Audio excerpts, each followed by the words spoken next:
I think the most important thing is not to bring yourself down. Look in the mirror and remind yourself that you have come this far. You've got all these non-technical skills that you might not even be aware of. Go and read about what non-technical skills you might have picked up during med school and your doctoring years, and realize that those skills are in huge demand in the industry, whether it be in startups, scale-ups, or whether it be even as an advisory role for VCs, for example. Hello, my fellow doctors. I'm really excited about today's episode, which focuses on what happens when we experience both professional and personal challenges in our lives, and how do we use those experiences to make decisions about our future careers. I mean, Medic Footprints was born out of several challenges, I can tell you, in my early medical career. And if it weren't for those challenges, I 100% would not be doing what I'm doing now with Medic Footprints, but also, working as an occupational health physician and impacting thousands to hopefully millions by the end of 2030 of doctors in pursuing careers that they can really make an impact in. So today's interview is with Dr. David Rawaf. He is a clinical excellence lead at Inovus, which is a fascinating medtech company, look it up, and a surgeon.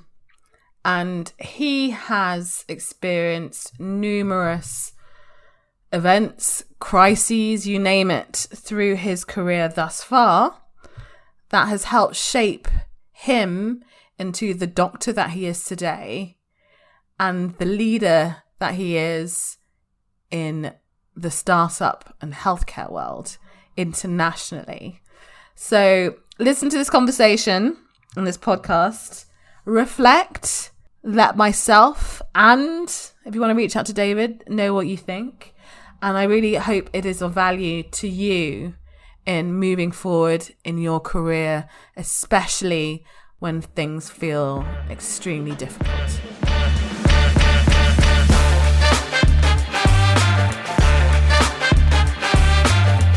Let's face it, burnout amongst doctors is sky high, and we're actively seeking other ways to make the most of our transferable skills beyond the usual career pathways. Welcome to Disrupting Doctors' Careers. I'm your host, Dr. Abena Bubbs-Jones, and I'm on a mission to connect 1 million doctors across the world with the best in diverse career opportunities. Welcome to Disrupting Doctors' Careers, David. How are you today? I'm really excited to have this conversation with you because I know it's going to be one of those conversations which people don't really, or doctors don't really hear about that much.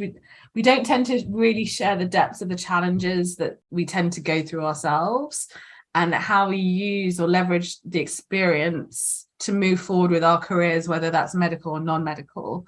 So I really appreciate the time that you're taken to share that with the community. So thank you. My pleasure. For those of you who are listening / watching, David he's going to say us a bit more, but David currently works at Inovus, which is an amazing doctor-led med tech company. He'll tell us a bit more about that. But, we're having this conversation really to understand more about how David has developed his career thus far as a clinician and as a leader in healthcare in general. So, yeah, let's start with you. So, because there's so much to cover, I'm gonna start from, you graduated from medicine. Let's take you back to F1 years. Tell us a bit more about, what were the main challenges that you faced that made you think, actually, I'm looking for something a little bit different? Interesting. Thank you for having me, Abena. I really appreciate the invite, and thank you for allowing me to talk about all this. I think one of my biggest challenges at the start of my career was, even though I'd gone through med school, tried really hard in the last year to get some really good marks, and did that SJT, the beloved SJT exam. Unfortunately, as no matter how much I revised for it, that SJT let me down. I did really well at med school, thankfully, but not the SJT, and ended up being in a location that wasn't my first or second or perhaps third choice. So it's a fair distance from home. I was commuting a lot, and I was also introduced to the complexities of the NHS, which did make me, I'll be honest, start to encourage me to look elsewhere. You know, the grass is always greener. I was young as well. And actually at the time, due to having family connections, I was looking at taking my USMLEs and moving to the States to practice and do my training. At the time, it seemed like the right thing to do in terms of just looking at the amount of time it takes to train, even though it's more intense out there, and the pay is actually not as good as here in the early years of training. But nonetheless, the time to completion of training is much shorter, and the opportunities are much greater beyond. So studiously started taking my USMLEs one by one. Hard work, isn't it? It was, yeah. Well, I'll be honest, it was really hard work. I was lucky enough to have a solid friendship group that we essentially put our heads together and dragged each other through the exam process. Especially discovering that my med school didn't teach me as much basic medical science as I thought I'd learned, even though I'd studied a biomedical science degree as well. Oh, wow. So I mean, the level of questioning on these exams are unreal. And then obviously learning about all the different types of visa issues and red tape that was involved with the move. It was quite challenging, I've got to say. But nonetheless, I did actually commit to it fully enough for me to finish my F1, gain my full medical license, and then I didn't complete my F2. I actually designed an F2 that was mainly a clinical fellowship in a specific type of surgery that I was really interested in, which was ACL knee reconstruction. And so I was lucky enough to be doing that whilst studying. So I was essentially plowing on with that and really enjoying my prospects. But unfortunately, I had a remarkable life experience. I had a pretty nasty accident in my car, and that changed everything for me. And I've got to say, even though I was looking at greener pastures and I was working hard towards that, I had an unexpected life event that changed everything for me and those around me. And instead of dropping everything, giving up, instead of actually even just plowing on with the blinkers on and not having any situational awareness, I stopped.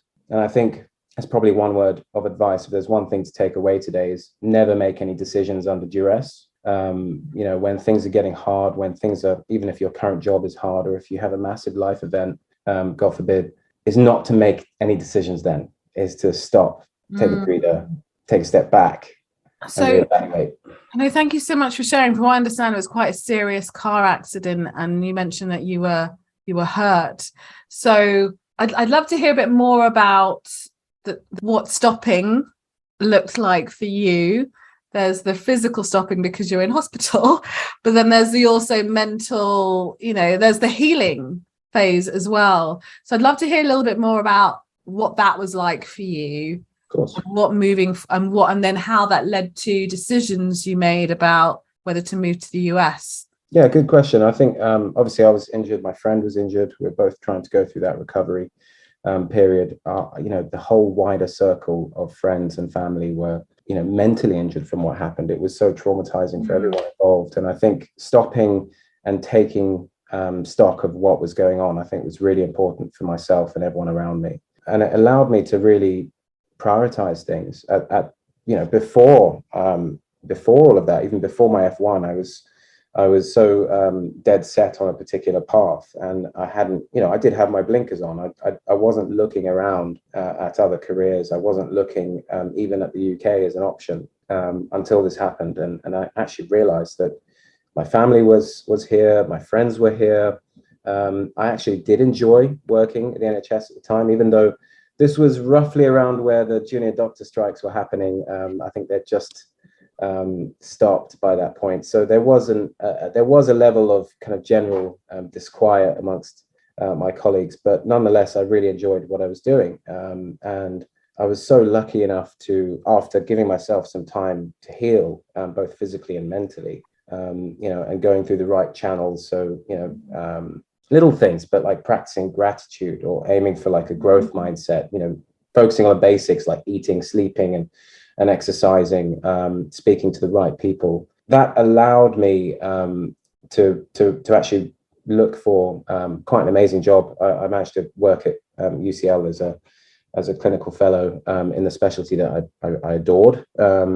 And that led and opened even more doors. And actually through that process, I discovered my love for surgery in the UK and applied to core surgery. And that whole process, I do in some ways, I guess the man above wants certain things to happen to us, and that can include tests. And I guess that test was there in my case for me to reevaluate and understand what was important to me and prioritize things that were, I guess, that I didn't realize were important to me, like family and like location and like my friends and my social network. And I'd love to hear a little bit more about the resources you used in that period of time to really help you see a lot of these things that are kind of right in front of you, if you used anything else. I mean, it sounds like you had quite a supportive network around you anyway, but like, for example, did you seek therapy, coaching, mentorship? Good question. You're right. I was very lucky enough to have a great support network. They're all from a lot of my friends from university that we stayed in touch, and I've got to say I owe my life to them because they were that amazing. And even during that time, having a great social network, I will be honest, it wasn't enough. And you alluded to it. Seeking therapy, finding even a quiet place and practicing some meditation. And investing in myself, like I spoke about, the health, like exercising and eating and sleeping, and even trying to rekindle old hobbies that medicine had, made me lose because of the lack of time. So just focusing on that is what really helped me get through all that and actually find a positive. Every cloud has a silver lining, and you've got to find a positive even in the worst things in life. So that allowed me to move forwards, really. Otherwise, I don't think I would have done. Mm-hmm. Well, thank you so much for sharing that. And I understand that in moving forwards, you decided to apply for core surgical training. So what was that exposed? I know that you that life, it throws us challenges constantly, and it's more about how do we deal with those challenges. And I understand that you went through a bit of a few hurdles, yes, so to speak, in that process. Yeah. Do you want to share a little bit about what happened and how you managed to get through that? Because I mean, a lot of doctors do actually face kind of similar challenges, in that way. So I'd love to hear a little bit more about that. Yeah, absolutely. I think obviously my personal challenge that we talked about earlier is not necessarily something that everyone would go through. But certainly this is a story that I hear a lot, and I'm sure you've heard a lot as well, which is, applying to core surgery clinically, and the management stations clinically, I was great. I've got to be honest. I really practiced my hardest. But one of the, I guess, variables that you can never really predict how it will be the portfolio station. And having been, my career, although it was, recently started to become very surgically heavy, I had worked in the WHO department at Imperial College for public health. As part of that role, I had spent most of my medical school years and beyond editing and publishing and collaborating. And so I had quite a lot of my CV to talk about. And when it came to that first portfolio station, unfortunately, it was probably too much to bring to the table. And, trying to be humble here, but and I really was trying to keep myself in check, but they just didn't believe any of it. And rather than kicking up a fuss or anything, I just, acknowledged the fact this might be a tough interview now. I wasn't successful. Can I just ask you, why do you think they were in disbelief on that level? Because evidence is evidence at the end of the day. That's a good question. So, I mean, obviously, you didn't have the chance to kind of really interrogate them, but why do you think that perception came across? I mean, to this day, I tried to seek feedback on this, and unfortunately, apparently, they hadn't written anything on their score sheets. But there was a I guess there was a notion that perhaps I was too specialized in what I was doing, and I was doing too much. And I'm making an assumption here, but perhaps they thought that I wasn't fully committed to surgery as a result. I had a lot of public health publications amongst the CV. I had done a lot of quips and audits that weren't directly related to surgery. A lot of my, I guess, extracurricular activities also weren't related to surgery, even though I had great numbers, even though I had published in surgery as well. Too extracurricular. Yes, basically. I think it was, I think there is a sweet spot with these things. What that sweet spot is, I just don't know. I'm not the recruiter, but nonetheless, I think it was a learning experience for me. And actually coming to that second time round, I didn't, give up. I in hindsight, I probably should have gone down the clinical fellow route. But then what made you come back? That's a good question. I just having been through that, where you don't necessarily feel like you're valued for going the extra mile and beyond, to really demonstrate your unique qualities. And they're like, nope, you're not fitting in the box. So nope, which is, not unusual for the NHS, but moving past that. So what was it that kind of brought you back to say, I'm still going to give this a go? This is still something I 100% want to do. To this day, I don't fully know. I think it was a mixture of me. Look, I failed at something and I wanted to achieve it. There was this inner drive that was just like, look, I want to get this core surgery post. I want a London post more than anything, close to home, which is not easy to get. So I was just, it made me hungry. A lot of the times in my life where something pulls me back or, negative thing happens, I genuinely try and find a way of converting that energy into positivity, or like more fuel for the fire is the way I put it. So that year, and instead of lamenting over that fact, I actually found myself a slightly different job in a slightly different specialty, but nonetheless a complementary one that would have been perfect for the application. And I really enjoyed that job. It was really great fun. And during that process, I thought, what, I'm not going to add anything more to my CV. I'm just going to focus on my job and focus on my love for surgery. And when it came to that second application, all I had to do was take stuff out of my portfolio. I didn't add a single thing. And I walked into that second portfolio station, the second time, second go, and they absolutely loved it. And it was perfect because what I, instead of being, coming across as being someone that knew it all, or coming across on paper, I mean, certainly I was very humble to them face to face, but on paper, perhaps it might have been intimidating. Now it was much more simple, and it was much easier perhaps for them to make a connection with me and have a conversation about where I wanted my career to go. So less is more in some ways. Yes. So you presented things to them that they were more likely to connect with, lesser volume and more relevant to something they can actually mark.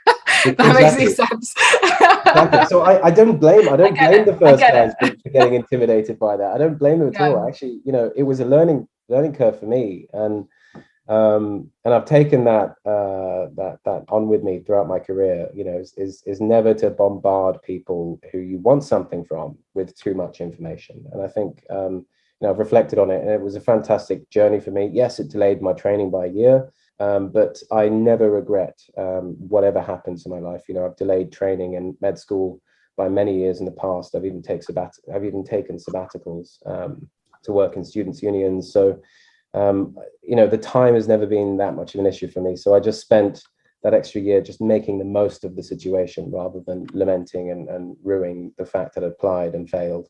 Can I ask you, have you noticed that, you came from biomedical sciences, is that correct? Yeah. And you've had all these extra years and you've done all this extra stuff. How do you compare yourself to doctors who continue on that conveyor belt?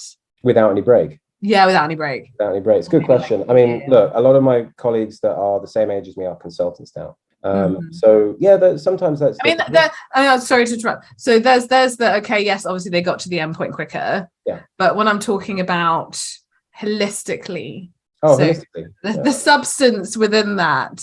So, I mean, that if you're going to train for a number of years, you're going to get a consultant. It's going to happen, right? Yeah. But I'm talking about, life experience, mental health, being able to contribute to various projects, institutions, organizations outside the NHS, having the skills to be able to progress beyond the day-to-day clinical work. Do you know what I mean? I'm talking about that. So I'm really interested to hear more about how you feel you compare to a doctor who has just gone through straight to consultancy. More, I mean, certainly it's more about the journey. Totally. For me, I've always made it about the journey. With anything in life, whether it's learning an instrument or learning, a play or a comedy sketch show or something that I used to get involved in. I used to try and get involved in as much as possible. I think there's an element of me wanting just to keep discovering things. So, to go back to my biomed years, I'd realized that I was in biomedical science, and I really wanted to study medicine. But instead of just focusing on the negative aspects of that, I decided to get involved with every society possible, practically. And that's what opened up doors to work in the Students' Union. And we did so many great things back then in the Students' Union, like converting the Students' Union charity and whatnot. And that journey had I guess, molded me into a far more rounded person. I noticed when compared to similar doctors on the wards, look, they'd just gone through straight from school, straight through to med school, straight into F1. They'd never worked any other jobs. They'd never, they were still quite young on the inside, and on the outside. I was older than them, obviously. But you could tell when they're having conversations with patients and not being able to necessarily relate to certain issues that those patients have had, whilst I'd find that easier because I'd had more life experiences. And as a result, it definitely made me a more rounded, well-rounded doctor. I would be able to get the right information from my patients much more easily because I could build a rapport with them quicker because I had more life experiences dealing with more people. Mm-hmm. And whilst obviously that delayed my career, it also made me a fantastic doctor. What does delay your career look like, though? I challenge that. I challenge you, young sir. It's a good question. I mean, I guess not delaying my career then, because this is part of your career. This is part of your life. It is. Why are we in this mindset that it has to be a rush to get to, in inverted commas, the top? Yeah. Like, why does it have to be done in a certain time frame? What's going to happen? And it's not. This is just your career that you have created that works for you or for yourself, considering all the other life stuff that goes on around it. And everyone has different life stuff.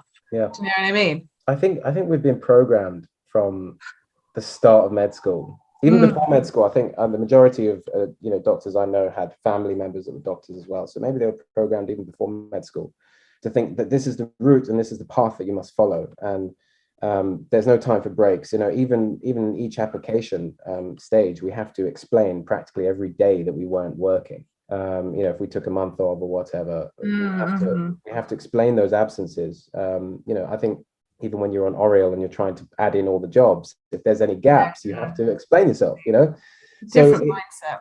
It's like, look, I mean, it's like the schooling system, and there is this analogy that floats around, which is that it's like asking like elephants and monkeys and mice to all climb the same tree, right? They can all climb it in their own ways. Even the elephant can't climb it, but it can knock it down. And at the end of the day, I like to consider myself the elephant, maybe, like being disruptive as I am. I think there's more than one path. Exactly. It's about finding the right one for you. That's it. I think that summarizes the message that we share to doctors pretty much every day. We've only got a few minutes left, but I really want to explore more about startup life. So how your experiences so far has shaped you into what you're doing today. So tell us a bit more about your work with Inovus. Yeah, absolutely. It's a very multifaceted, dynamic role. Clinical excellence lead is, well, I guess there's 4 aspects to the role. There's a lot of academia, a lot of publishing, a lot of presenting at international conferences. There's a lot of management leadership as well, part of the scaling up and hiring and bringing in interns and managing, I guess, the different aspects of the company. So ensuring the engineers can understand the clinical, talk, essentially, and vice versa. There's a lot of marketing involved, and that involves traveling to conferences, being there, and actually, understanding sales. So luckily enough, I had a sales job when I was in my teenage years. So That does help. Even though I'm not paid to know how much things cost, you still must understand how to sell yourself as well as whatever product the company is creating. And I guess the last aspect is the R&D, and being able to work with at the high level with the engineers, whether it be software or hardware engineers, and also discussing and liaising with consortiums of consultants or key opinion leaders in the field, so that you're able to create the product for the market. Great job, David. How did you get that job? Yeah, good question. So I don't know if you've heard of the clinical entrepreneurship program. I'm sure. Oh, I may have heard of it. It's tiny part of it. That's cohort and everything. Amazing. I mean, it's a great program, and I was lucky enough to be involved with it. And on the early stages, I came across Elliot Street, who's my CEO. He's a fantastic guy. He's actually a doctor himself, even though he started the company during med school. So he would have been working on that earlier on in his career. But nonetheless, it's a clinician-led company. So we understood each other. I think it was just a serendipitous moment where I saw the job advert. I didn't think I would get it, but I thought I'd put it in anyway. And I'd already applied to a few other jobs at the time. And so I had some choices. But I would say it was just a stroke of luck that we'd met, and that our thoughts aligned, and our mission and our goals aligned as well. Core values are very similar. It was a really great, I guess, collaboration that's now come out of it. And we've even in the last year have done so many amazing things, not just for Inovus, but for the surgical training sphere in general, internationally, that I feel so fulfilled having made this jump. And I didn't make it, I didn't go from cold turkey medicine into this. I did do less than full time. And interestingly enough, David, so going back to the beginning of your, I say the beginning of your journey, but where we started this conversation, yes, you were applying to work in the US. Yeah. Right. To work in the US. And now what are you doing? I'm working in the US. Amazing. And I don't even need to have gotten a residency program. I don't need to even risk myself. You didn't. It's fantastic. Honestly. What are your thoughts about that? It's essentially gone full circle, right? In a way, yeah. Now that you've highlighted it, I think genuinely my experience having taken the exams, gone to all that effort and expense of taking observerships and clerkships in the States during med school and beyond. I understand the US market so well. I understand how training is out there, what the gaps are, what's needed, what the market wants, and how it's changed over time. So this is not something that obviously I looked at for a year. I actually went into it, and I'd say, committed for the best part of a decade. So now that I'm working there, not necessarily in a clinical role, but in more of an educator, more of an industry member as well. It's been a really quite fantastic full circle, as you say, and I'm learning even more every time I go out there. But it does help a lot in understanding the system, and it feels familiar and it feels friendly. And I guess maybe that's why we're doing so well out there, but who knows? Absolutely. And I would love to hear your advice for doctors who have faced significant challenges in their careers. Because, many doctors that actually most of us, we're looking at changing careers. There are lots of push factors involved. And some of that is to do with some of the personal challenges at work, outside of work that we're facing. So I'd love to hear what take-home advice can you offer doctors who are in the midst of that storm where there doesn't seem to be a way out, or doesn't seem to be an end to it, or even a future. Because there are so many times where you're like, actually, I'm just unemployable. I'm just never going to be able to do anything. I'm useless to society. So what would you say to those doctors? And what advice would you give them moving forward? I've been there, not just with my personal stuff, but also after being redeployed for 10 months and being so lost and unwell as well after that, mentally and physically. I think the most important thing is not to bring yourself down. Look in the mirror and remind yourself that you have come this far. You've got all these non-technical skills that you might not even be aware of. Go and read about what non-technical skills you might have picked up during med school and your doctoring years, and realize that those skills are in huge demand in the industry, whether it be in startups, scale-ups, or whether it be even as an advisory role for VCs, for example. they need people that are from the front line. And ironically, sometimes you think, oh no, I've got to get to the end and I've got a CCT before I, even think about stepping foot in the industry. Well, actually, ironically enough, the later and the further you are down the line in training, in a way, the less or the more removed you are from the front line. And your experiences are what counts. The reason why we get the juniors to do the quips and the audits is because, firstly, they are the legs. Secondly, they're the ones working on the front line.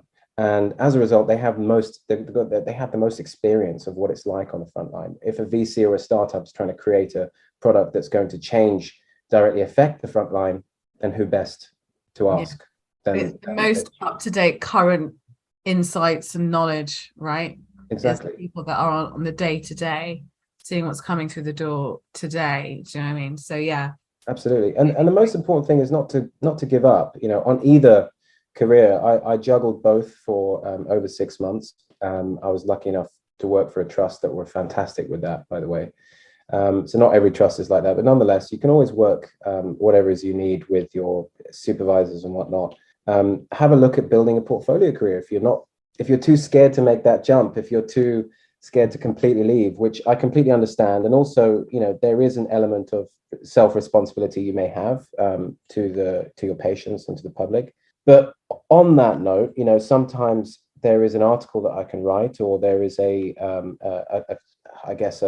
larger submission that might have a greater impact than just seeing 5 or 10 patients a day, which you might find more rewarding than even the clinical work, or vice versa. I mean, everyone is unique. And I think that's the key take home here, is that whatever's happened in my career or anyone else's career on this podcast is unique to them. But nonetheless, we've got to learn from everyone. We've got to learn from each other. And certainly in my case, I've had so many hurdles, yet I've just kept going. And I think that's the main thing, is to, not just keep going blindly, pick yourself up immediately after any down, any negative experiences, but rather to pause and reflect and take some time for yourself, heal yourself before you make decisions. I think that's the most important thing. And is not to give up. If you think that you can't, you're daydreaming about the industry, but you think you can't make that jump, whether it be because you're worried about what your parents think, or worried about what your colleagues are going to think, or worried about what you're going to think, or what your older self is going to think. You've just got to, I guess, drown out the noise and focus on what's right for you. Take a step back, look at your core values, and decide how you can mold your career to suit. One thing that I've noticed the most since making the jump to full-time industry at the moment is that I've allowed myself to focus on my quality of life, and that's really helped me. And actually, I would say it's helping me process a lot of the things that have happened in the past, whether it be COVID and deployment, or the things that happened in my career. And I would say I'm still healing even to this day. I mean, we all are in essence still healing and recovering from COVID, and I'm sure many of you have been redeployed and gone through hell, what we can literally describe as hell. And we've come out the other side, and now suddenly rotas are really hard, and training's hard to get into, and the hospitals are getting completely overwhelmed by patients. We've just got to say, look, we've got to keep going. You've got to look after yourself, otherwise you can't look after your patients. And don't feel afraid to look at other things that can help you fulfill you and your career. Brilliant. Well, David, thank you so much for your time and sharing your experiences, your journey thus far, and actually giving a lot of doctors hope for really navigating through some of those really challenging times. I mean, I've been through a whole range of different things in my career, and I'm still here smiling, still flying the flag, still a practicing clinician, developing a career that really works for me, that I genuinely love. And I am so glad that I just kept going, as you've just described. It sounds really simple, but it is just keep going, and you will be rewarded in the day-to-day. It's not about the outcomes, it's totally the journey. Absolutely. Thank you so much. And just finally, if anyone wants to reach out to you, what's the best way of doing that? Yes, LinkedIn is probably the best. You'll find me on LinkedIn. Drop me a message and I'll find some time. Brilliant. Thanks so much, David. Thank you. Take care. Big wow to that conversation. I was actually speechless afterwards, just because, it actually reminds me of my own experiences, which I will share with you at some point in time, that led up to the development of Medic Footprints. But I hope you found that of value to you in your journey. Remember, feel free to join our mailing list, which is medicfootprints.org. Join our mission, join our Facebook group, email us to tell us your thoughts at team@medicfootprints.org. But most importantly, just join our mission. And we want to make sure that you are getting the best from the content that we provide, and we are serving you. So your feedback is essential to us, and we really value the time that you've taken to listen and read and contribute and engage to everything that we put out. So thank you. I hope to catch you in our next episode.